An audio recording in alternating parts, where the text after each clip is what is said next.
2.7, we're going to talk about inverse functions, and I'm going to talk about stuff, but then at the end I'm going to tell you the main thing that you need to know. But I want to kind of review some stuff so you know the information, and then I'll tell you what you need for the homework.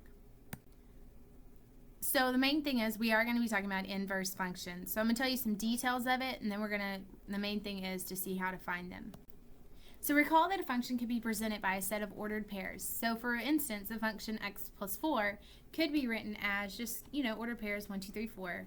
And so then its b part would be 5, 6, 7, 8.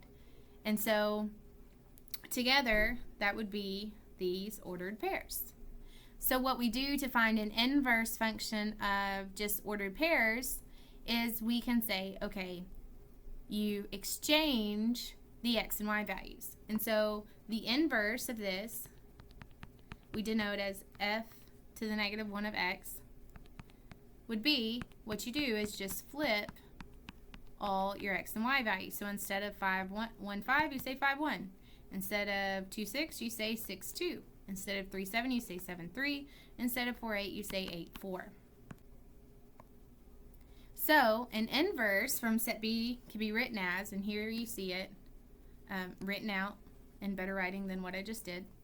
And so what we see is the domain of the f function is equal to the range of the inverse function, and vice versa. So what we did was just exchange the domain and range of the two functions.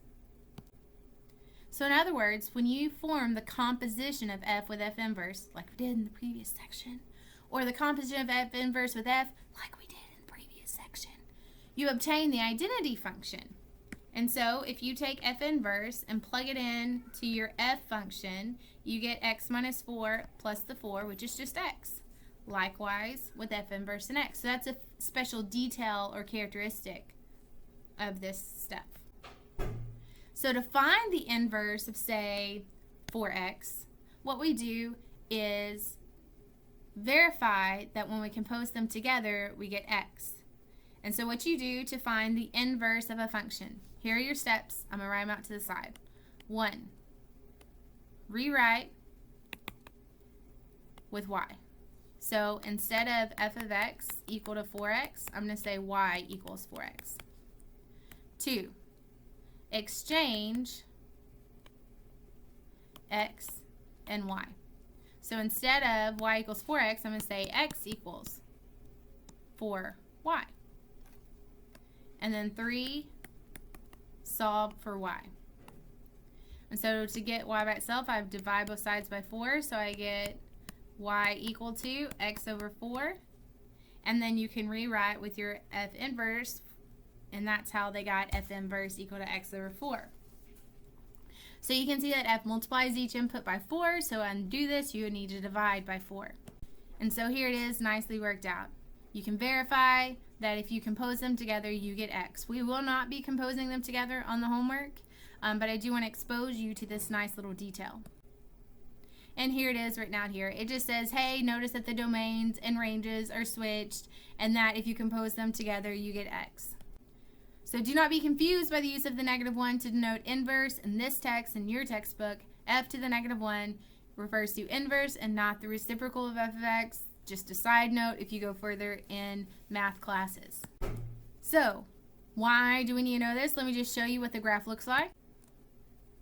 The graphs of functions and its inverse are related to each other in this way. We talked about how if you compose them together, you get x. And that's because this is your y equals x line, and they are perfectly reflected on that line. And so that's kind of a neat quality of your inverses.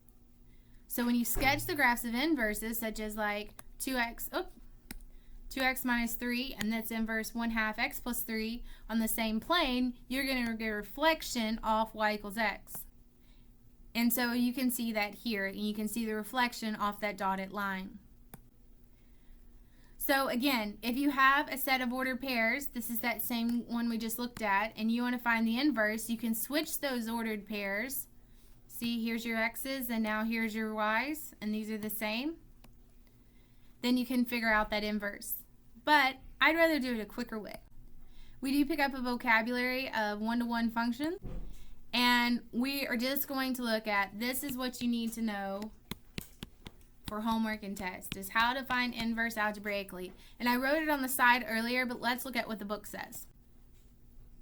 For simple functions, you can find inverse functions by inspection. For more complicated functions, you need to be able to use the following guidelines. The key step in this is step 3, interchanging the roles of x and y.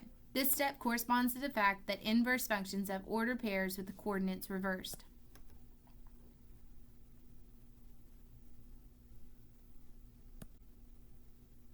Okay, so here's the book definition. And I'm going to mark out one. We didn't do horizontal line test. Don't do that. So in the equation of f of x, replace with y. Interchange the roles of x and y. Solve for y. And then replace with f of x. And again, I'm going to get rid of the verify. So I've given you 3 steps in order to solve algebraically. I like to kind of simplify it down. So to find the inverse of this function, so here's your original function. And here it is graphically. We're going to rewrite it with y. When you replace it with y, you get this step. Interchange x and y, so you get this. And then solve for y. So you'd have to first multiply by 2, which multiplying by 2 on both sides cancels this 2 but gives you 2x equal to 5 minus 3y. And then isolate the y term. So I need to solve for y.